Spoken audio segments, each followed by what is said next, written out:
आपण आपल्या विद्यार्थी दशेमध्ये निश्चितच क्युरियस असायला हवं.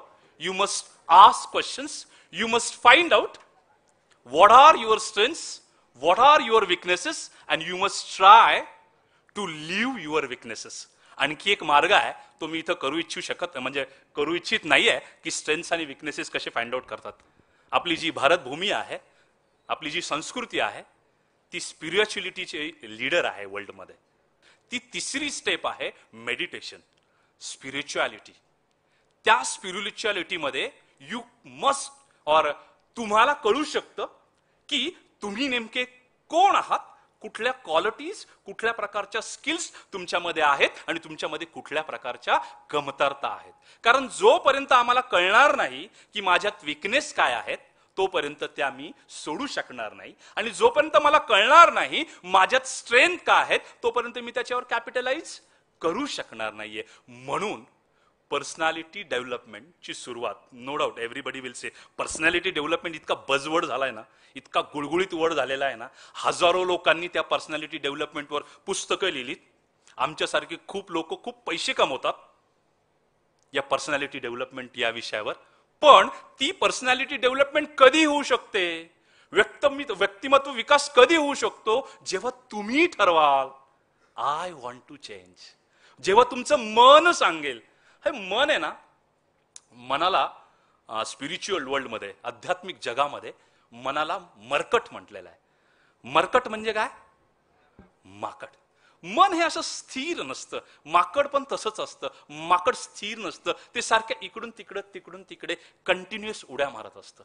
आणि म्हणूनच मनाला मरकट म्हटलेलं आहे आध्यात्मिक जगामध्ये. आणि आध्यात्मिक जगामध्ये याच मनाला मी हळूहळू पर्सनॅलिटी डेव्हलपमेंटच्या एका मुख्य आस्पेक्टकडे येतोय. कारण तुम्हाला जर तुमच्या व्यक्तिमत्वाचा विकास खरोखर घडवून आणायचा असेल तर फक्त चांगला टी शर्ट, चांगला shirt, formal shoes, tie, blazer घातल्याने फक्त बाह्य पर्सनॅलिटीमध्ये बदल होऊ शकतो. पण जर खरा बदल करायचा असेल तो अंतर्गत बदल व्हायला हवा. आणि जोपर्यंत तुमच्या मनामध्ये बदल होत नाहीत, मनामध्ये मीन्स आय वॉन्ट टू से तुमच्या थिंकिंग मध्ये जोपर्यंत बदल, कारण सगळे थॉट्स कुठून येतात या? थॉट्स हे सगळे मनातनच येतात ना. मग जोपर्यंत तुमच्या थिंकिंग मध्ये बदल होत नाही तोपर्यंत ऍक्च्युअल तुमच्या पर्सनॅलिटीमध्ये बदल व्हायला सुरुवात होत नसते. म्हणून पहिले मनाने सांगितलं पाहिजे आय वॉन्ट टू चेंज. हे कितीही मी व्याख्यानं दिलीत, भाषणं दिलीत, उदाहरणं दिलीत, तरी पण जोपर्यंत तुमचं मन म्हणणार नाही की I want to change myself, तोपर्यंत व्यक्तिमत्व बदलाची प्रक्रिया सुरू होणार नाही. आणि ती आयुष्याच्या शेवटपर्यंत बरोबर चाललेली असते. म्हणून first of all you must develop your mind. Develop your mind means develop your thought process. तुमच्या मनामध्ये रोज 60,000 विचार येत असतात असं एका रिसर्चमध्ये. त्या 60,000 विचारांमध्ये काही पेसिमिस्टिक थॉट्स असतात, काही ऑप्टिमिस्टिक असतात, म्हणजे निगेटिव्ह असतात, पॉझिटिव्ह थॉट्स असतात. जर एखाद्या थॉट प्रोसेसमध्ये निगेटिव्ह थॉटची संख्या जास्ती असेल तर त्याला पेसिमिस्टिक पर्सन म्हणतात, निराशावादी. काय राव अवघडच पेपर होता, आउट ऑफ सिलेबसच क्वेश्चन होता, काय राव त्यांनी शिकवलंच नाही राव आम्हाला, त्यांनी जर चांगलं शिकवलं तर आम्ही होणार नाही. अरे तुझ्याकडे नव्हता का टाइम बघण्याचा? याला निगेटिव्ह म्हणतात. आणि काही इतके ऑप्टिमिस्टिक असतात ना, एका नाईट मध्ये काढतो आपण पेपर. हे जरा जास्तीच ऑप्टिमिस्टिक झालं. अरे काही नाही रे, 8 दिवस बाद झालं मला, 6चे 6 विषय काढतो. हवेतून काढतो का काय बाबा 5-6 विषय. So if you have to be successful in your life, first of all you must change your thought process. आणि मला आणखी एक ठाम माझं वैयक्तिक मत आहे, जर तुम्हाला सक्सेस पाहिजे असेल ना तर तुम्हाला त्याची किंमत मोजावी लागते. If you want to be successful in your life you must pay the price for that success. प्रत्येक गोष्ट मिळवण्यासाठी जशी किंमत मोजावी लागते ना, तशी सक्सेस मिळवण्यासाठी सुद्धा किंमत मोजावी लागते. Are you ready to pay the price for success? तुम्ही तयार आहात का? Yes or no? किंमत म्हणजे ती पैशामध्ये नाहीये मित्रांनो. किंमत पैशांमध्ये नाहीये. ती किंमत टाइम आणि एफर्ट्स मध्ये आहे. तुम्ही तुमचा वेळ आणि तुम्ही तुमचे कष्ट जर फोकस्ड माइंडनी एखाद्या टॉपिकवर, एखाद्या गोष्टींवर, एखाद्या विचारावर जर लावले तर तुम्हाला सक्सेस मिळाल्याशिवाय राहणार नाही. असाच एक Michael Phelps, you know Michael Phelps, Who is Michael Phelps?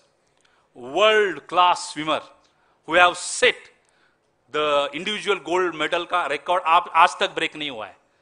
उसका सबसे ज्यादा इंडिविजुअल गोल्ड मेडलिस्ट है. बीजिंग ऑलिम्पिक में उसने 8 गोल्ड मेडल जीते.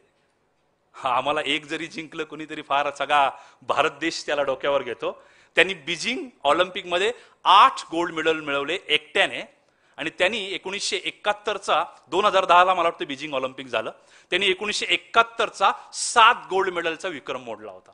त्यामुळे वर्ल्डभरचा मीडिया, जगातला सगळा मीडिया त्याच्या भोवती गोळा झाला. And everybody was asking me, अरे कॉंग्रॅच्युलेशन्स कॉंग्रॅच्युलेशन्स. आणि एक रिपोर्टर त्याला म्हटला, Michael, this must be your lucky day today that you have won 8 gold medal.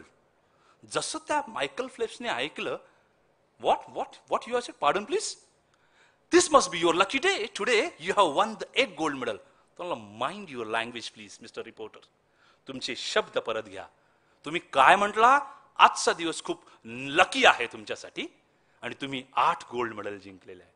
My dear reporter, please come here. ये 8 गोल्ड मेडल जीतने के लिए मैंने 10,000 घंटों की प्रैक्टिस की है. अगर आपका मैथमेटिक्स अच्छा है तो आपको मैं समझाता हूं 10,000 घंटे का प्रैक्टिस मतलब क्या है. आपको मालूम है ओलंपिक 4 साल में एक बार होता है. तो बोलता है मैं लास्ट 4 इयर्स में 10,000 घंटे प्रैक्टिस किया है. अगर आपका मैथमेटिक्स अच्छा है तो 4 साल में 10,000 घंटे मतलब 2 साल में 5,000, 1 साल में 2,500, 1 महीने में. सर काय बोर करताय यार, एकदम सकाळपासून ऐकतोय. तुमचं कॅल्क्युलेशन डिल्ल करून देतो, 1 दिवसापर्यंत येतो. 10,000 तास 4 वर्षामध्ये म्हणजे एका दिवसामध्ये 8 तास प्रॅक्टिस, इन्क्लुडिंग ऑल संडेज. तो मित्रा इकडे 8 तास मला फक्त स्विमिंग टँक मध्ये बसून दाखव रोज. आणि मग मन, this must be my lucky day that I have won 8 gold medals. थोडक्यात मित्रांनो काय, you have to pay the price. तुम्हाला सक्सेस मिळवण्यासाठी पे करावं लागतं. आणि ते पे कशाच्या स्वरूपात करावं लागतं? पैशाच्या स्वरूपात नाही, वेळेच्या स्वरूपामध्ये आणि एफर्ट्सच्या स्वरूपामध्ये. इन द सेम नोट, त्याच नोटवर मला असं म्हणायचं आहे, if you want to develop your personality, पुन्हा तुम्हाला पे करावं लागेल. What you want to pay? काय पे करावं लागेल? If you want to develop really your personality, क्या डिवोट करना पड़ेगा आपको? टाइम डिवोट करना पड़ेगा और उसके साथ साथ एफर्ट्स देने पड़ेंगे. तब जाके you will be able to develop your personality. And this will be just an beginning for your personality development. So I am talking about how to live worries, how to live jealousies, how to live your frustration. क्योंकि जब तक आपके दिमाग से worries, tensions, weaknesses, frustration जब तक जाती नहीं ना लाइफ में, तब तक आपका लर्निंग ही नहीं शुरू होता है. तो अगर आपको सचमुच कुछ लर्न करना है ना, तो सबसे पहले इन लोगों को लीव करना पड़ेगा. किनको? फ्रस्ट्रेशंस को, निगेटिव इमोशंस को, वीकनेसेस को. क्योंकि जैसे जैसे आप उनको लीव करना शुरू करोगे, वैसे वैसे आपका लर्निंग शुरू हो जाता है.